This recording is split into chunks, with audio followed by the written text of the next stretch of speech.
Welcome to this podcast. I am your host, Dr. Caroline Leaf. Today we're going to talk about how marketing manipulates our eating choices.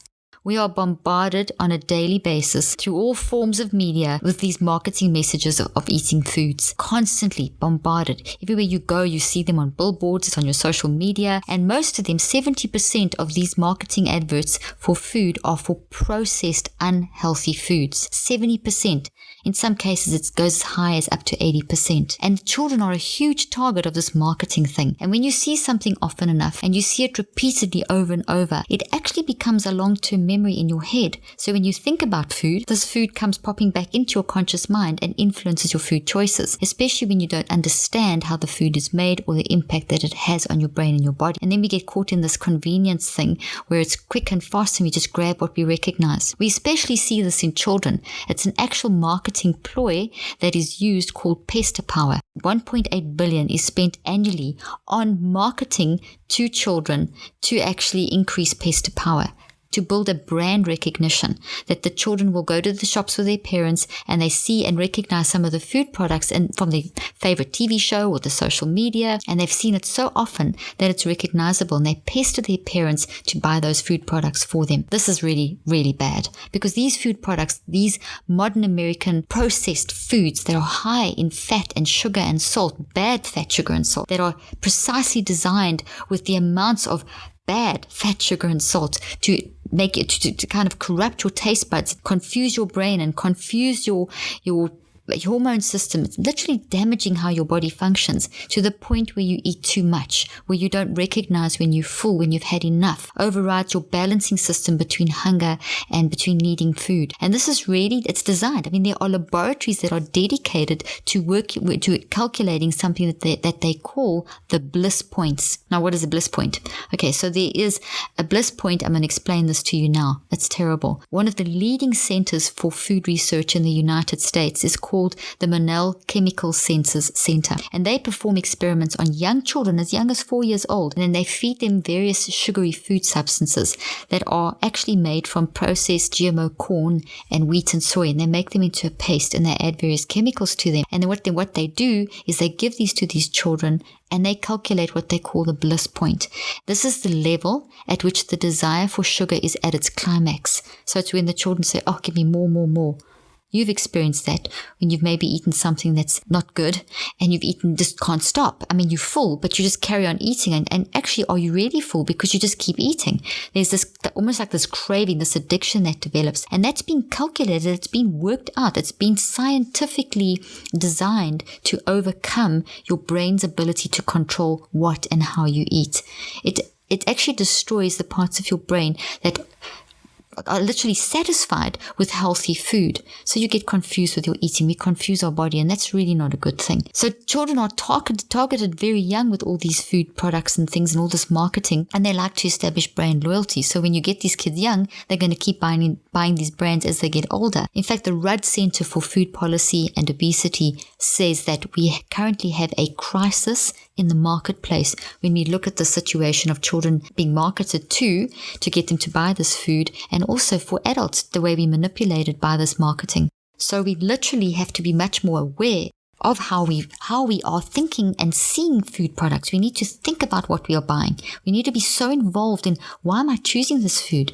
Is this food product good for me? We need to take more time and not be, like caught by things like fortified with vitamin D and added vitamin C and great antioxidants added and all these kinds of things. Because, I mean, if you're eating a healthy, organic orange in its beautiful state, it doesn't have on its little label filled with this or filled with that or fortified with this, because it's everything in its whole form. So everything you need nutrient-wise is in that orange. So we've got to be very careful when someone has to say that they're fortified and this is added and that's added. We have to ask ourselves, what's been removed that they had to add something in the first place? A great example of this is looking at milk, where they talk about reduced fat milk. And it's a long process, but I'm just going to give you the basics. Essentially, good organic whole milk has fat-soluble vitamins in it, like vitamin A and E. and I say fat-soluble vitamins and nutrients. That means that they need to dissolve in fat. So that's in whole milk. When you remove the fat from whole milk, you remove the solubility of those vitamins. So already you have removed essential vitamins and minerals from the milk. So when you're drinking that fat-reduced milk or the fat-free milk, you're not getting the vitamins that you would get in whole milk. Then the milk gets pasteurized, which damages even more proteins that we need that are good for you. And then there's all other few more processes. At this point, with the fat removed and the pasteurization process, the milk is tasteless. It's less flavorful, so they add bad sugars to make it more attractive, and even bad processed high fructose corn syrup chocolate chips or something like chocolate flavors and things. And these things are really bad because now the high sugar in that milk, which has been added, which is actually bad stuff, does more damage in the brain. And in addition, it increases your insulin reaction because there isn't enough fat to slow down the digestion process. The balance has been removed. You see, whole unprocessed foods in their healthy real form do not have this problem because they're balanced. There's enough fat to slow down the digestion, to make sure that the insulin's released at the right time, to make sure that the vitamin A and E is dissolved in the milk so that you get that from the process. And also what they find is that when you're drinking this really bad fat-free milk with all this added junk, you don't know when to stop. As I've already mentioned, these food products are designed to override your ability to determine when you're full and when you've had enough and when you're satisfied. But when you drink a glass of organic whole milk, you'll find you can't drink that much of it, and you're much more satisfied much quicker. And it also then controls the amount of food that you eat with that milk that you perhaps drink, that you've drunk that milk and you're perhaps eating some food with that milk. Your digestive processes work properly. You've got the vitamins and minerals. It's a completely different process that we're going through when we have real food. So don't get caught by if it's vitamin C added or fortified with this or fortified with that. Please ask yourself if something if they've had to add something, well, and they're using that as a marketing ploy. Be aware, be alert, be focused. What did they remove in the first place that they feel that they have to add that? Why are they trying to convince you to buy the food? It doesn't take much convincing to buy that beautiful juicy orange. Or when you walk past, walking down the shops, the aisles of the shops, or you walk through a farmer's market and you see that delicious fruit and those veggies and those colors, and it just screams nutrients at you. You just want to go and eat that. And that's the whole thing with the way food, the colors and the food and the smells, when food's in its real form and it's ripe and it's very attractive. So food in its real state doesn't need marketing. In itself, it's going to attract you. So we've got to be very, very careful of why things are being pushed on us over and over and over again. This is why I keep on saying we need to think and eat ourselves smart.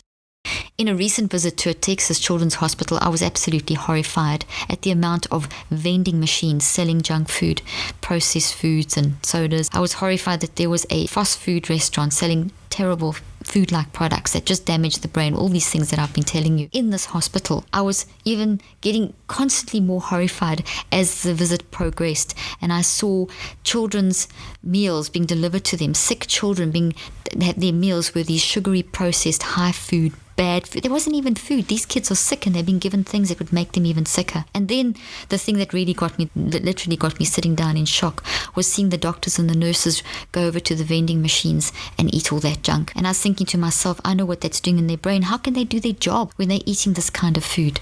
And we see this in the schools. We see it in the school lunches. I've worked in schools. I've done consulting in schools, and I see these foods that these children are being fed. This is really not healthy stuff. They're supposed to concentrate and learn, yet they're being fed foods that will detract from concentration, that will impact memory formation, that will impact the ability to behave in the right way.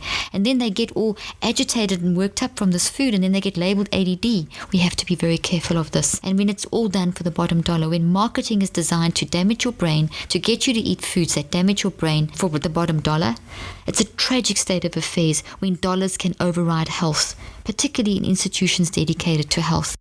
For more information on this, you can actually read about this marketing and the influence on our minds and choices and children in chapter 5 of my book, Think and Eat Yourself Smart. I also teach you a lot about this in my food online program called 63 Days to Think and Eat Yourself Smart. If you haven't already joined my food challenge, you can join it anytime. So I encourage you to be mindful in your eating. As I've said so many times in these podcasts about healthy eating, there's only one rule for eating, and that is eat real food mindfully. We need to be aware that there's an increase in obesity. We know that. But we need to be aware of the marketing that is behind this increase in obesity, this increase in type 2 diabetes in very, very young children, this increase in fatty liver disease in young children. We are seeing this in adults, but we're seeing this in young children as well. We're seeing endocrinological systems messed up. We're seeing things in our children that we did not see many years ago. Children are being born obese. Children are being born in the womb. They've already got issues with their body. And this is coming through from the mother's diet. We really need to be very aware of what we are putting in our mouth and why we are putting it in our mouth. There are so many good food alternatives. Use your mind to make good food choices and stop being manipulated by the marketing. Thank you for joining me today. I am Dr. Caroline Leaf.